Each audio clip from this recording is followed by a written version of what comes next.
Proverbe 4, verset 23. Garde ton cœur plus que toute autre chose, car de lui viennent les sources de la vie. Marc 7, verset 21. Jésus dit ceci. Car c'est du dedans, c'est du cœur des hommes que sortent les mauvaises pensées.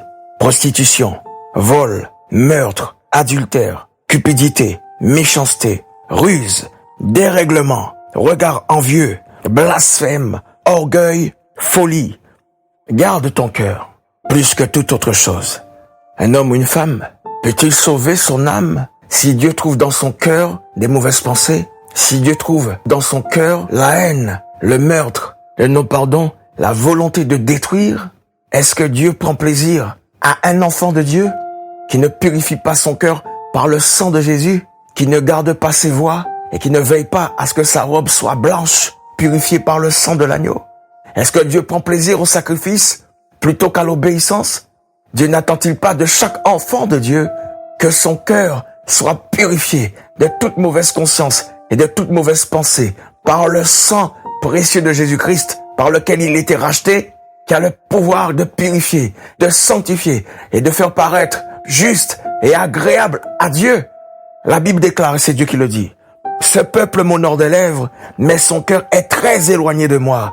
C'est en vain qu'il me rende un culte en enseignant des doctrines qui ne sont que des préceptes humains. » La Bible encore déclare ceci. Le séjour des morts et l'abîme de perdition sont devant l'Éternel. À plus forte raison, le cœur des humains. Quelqu'un peut-il tromper Dieu? Dieu sonde les cœurs et les reins. Le cœur est tortueux par-dessus tout. Il est méchant, déclare la Bible. Qui peut le connaître? Qui peut le comprendre? Il est incurable. Jacques 4, versets 7 à 10. Soumettez-vous donc à Dieu.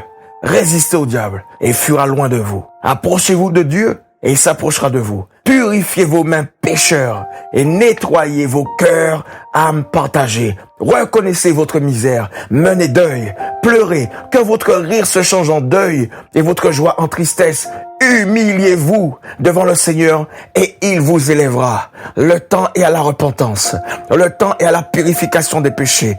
Le temps est à la marche droite. Le temps est à la marche en nouveauté de vie, en portant des fruits dignes de la repentance, sans regarder derrière comme la femme de Lot. Le moment est opportun pour regarder vers le ciel, avoir les regards fixés sur Jésus-Christ, pour courir à travers de la carrière qui nous est ouverte, les regards fixés sur Jésus-Christ. Le temps n'est plus au péché. Le temps n'est plus à la satisfaction des convoitises, mais le temps est à la purification des péchés. Le temps est à veiller et à prier et à faire en sorte à ce que constamment que nos vêtements soient blancs et que l'huile ne manque jamais sur nos têtes.